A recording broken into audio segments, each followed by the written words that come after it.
মাছটা আমার সব মাছগুলো ভাজা হয়ে গেছে। ওর ওই তেলের মধ্যেই কিছুটা কালো জিরে ফোড়নে দিয়ে দিলাম, দিয়ে পেস্ট করা মশলাটা দিয়ে দেবো।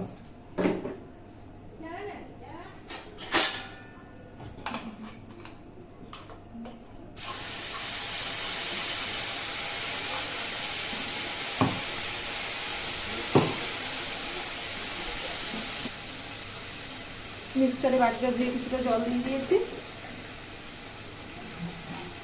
লবণ স্বাদ মতো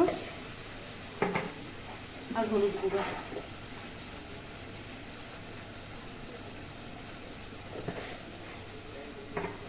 মশলাটা ভালো করে নেড়ে ছেড়ে নেব।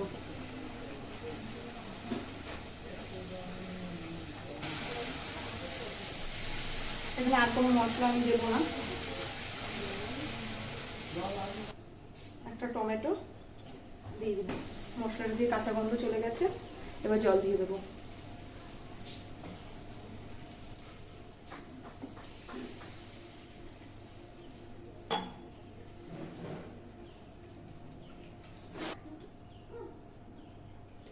গ্যাসটা বাড়িয়ে দেবো, ঢাকনাটা দিয়ে দিলাম। ঝোলটা দিয়ে ফুটে উঠবে তখন এক এক করে মাছগুলো দিয়ে দেবো।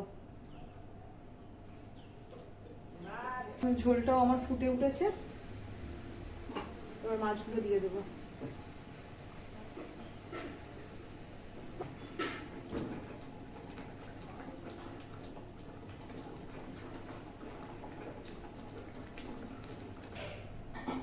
মাছের ঝোলটা আমার হয়ে গেছে।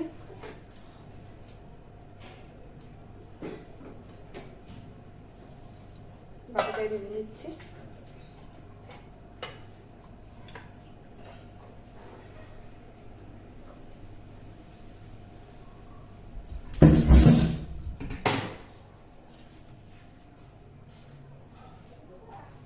মানে নামাবার আগে কিছুটা ধনেপাতা দিয়েছি, তোমরা চাইলে ধনেপাতাটা নাও দিতে পারো। বাড়িতে এইভাবে বানিয়ে দেখো, খুব ভালো লাগে খেতে। কিছুটা কালকের মাংস রয়েছে, মাংসটা গরম করে নেব। মামা আর আমি দুপুরবেলা খেয়ে নেবো।